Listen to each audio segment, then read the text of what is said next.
గురుగారు, అగ్ని పరీక్షల్లో నెగ్గినటువంటి సీతను మళ్ళీ రాముడు ప్రజల మాట విని ఉత్తరాఖండలో మళ్ళీ అడవులకు పంపించడంలో ధర్మం ఏమిటి? శ్రీరామాయణంలో చర్చనీయాంశాలు అనేకం.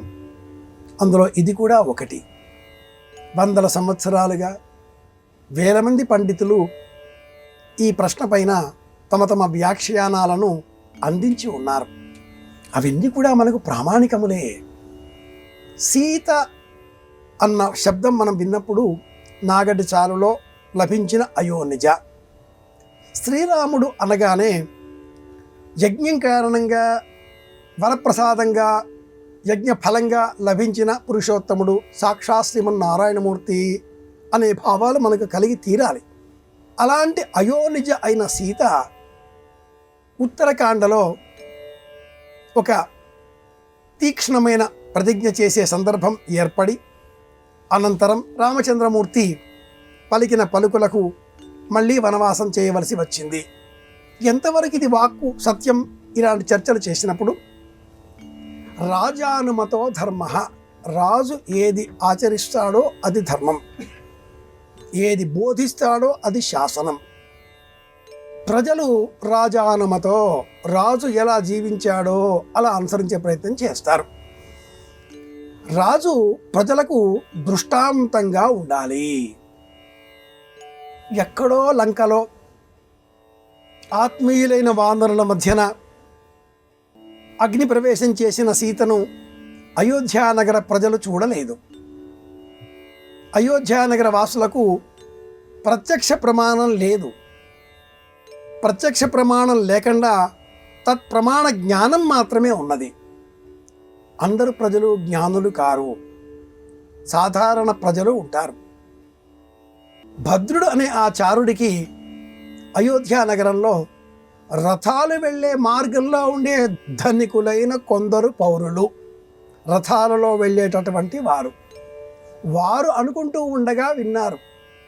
సీతను రామచంద్రమూర్తి, రావణుని చెరలో ఉన్న సీతను ఆ రామచంద్రమూర్తి తీసుకువచ్చి తాను పాలించుకోవడం, అర్ధాంగిగా స్వీకరించడం ఎంతవరకు సబబు? ఈ ప్రశ్న ధనికులు వేసిన ప్రశ్న. ఇది మర్చిపోకూడని అంశం. సామాన్యులైన మనకందరికీ కూడా రాముడు మర్యాదా పురుషోత్తముడు, సీతాదేవి సాక్షాత్తు లక్ష్మీదేవి.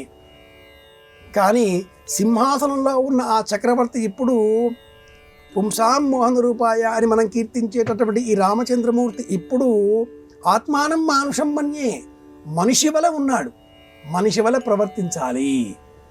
రాజుగా నిర్వహణగా బాధ్యతతో నిర్ణయం తీసుకోవాలి.